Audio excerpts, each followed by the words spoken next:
YouTube friends, I think I know what the problem is with the Suburban carburetor. Looks like the accelerator pump is either sticking or something. By the looks of it, got a lot of fuel coming out of it, coming up out of here in that area. Looks like the plunger's bad or whatever the hell, you know. But looks like it's time for a rebuild. I've actually got another carburetor on my van that I'll probably put on this one. Put on this one, and then got the carburetor on that small block back there. Let's try that again. And that small block I got back here doesn't have a choke on it, or not the hot air choker. I like what that one has. It doesn't have the hot air choke. Doesn't have the hot air. It's just got a, you know, manual choke. Actually, make sure I'm seeing what I'm looking at. Manual choke. I will probably put that carb on my van, because I'm used to that kind of, you know, old jury rig. Well, not really jury rig, I guess. It's, you know, it's the way a lot of them used to be, a manual choke. I had a 68 Chevy that had a manual choke on it. I'll be honest with you, I actually kind of liked it.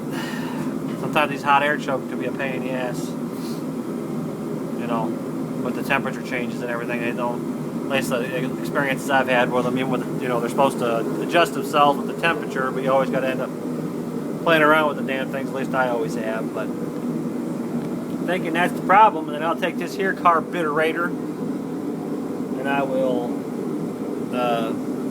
rebuild it, and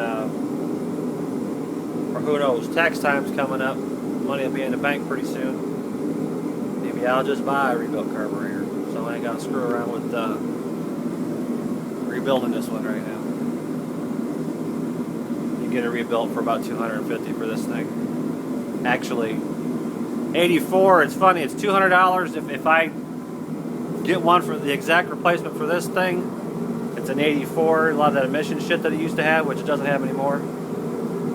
It's like $459 if you check one for like a 79 Suburban, which is the same thing for like the passenger cars, the V8s with the 4-barrel.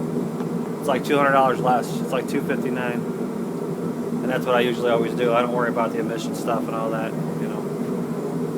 This part of the country we have, or this part of the Ohio where I'm at, it has the E-check and emissions bullshit that I have to deal with. But these here, it's if your vehicle's 25 years or older, you don't have to have it done.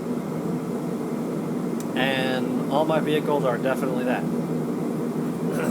So that's where we're at. So I think we'll tear this one off of here. My van wouldn't start up for me today. I was just going to start it up, but the battery died on it. I actually had a little trouble starting with it. Started about 2 or 3 days ago, but I did get it started. But it wasn't quite as cold as it is now. And I tried starting it this morning, and it was not going to start. So I got the battery on a slow trickle charge there. Battery's not that old, about 1.5 years old, I think. It's just been sitting for a long time. All this really cold weather, it's been sitting there, and I, you know, should have been out there starting it more than I had, you know, prior to having my surgery and all that stuff, because I didn't feel like coming out and screwing around with it. But anyway.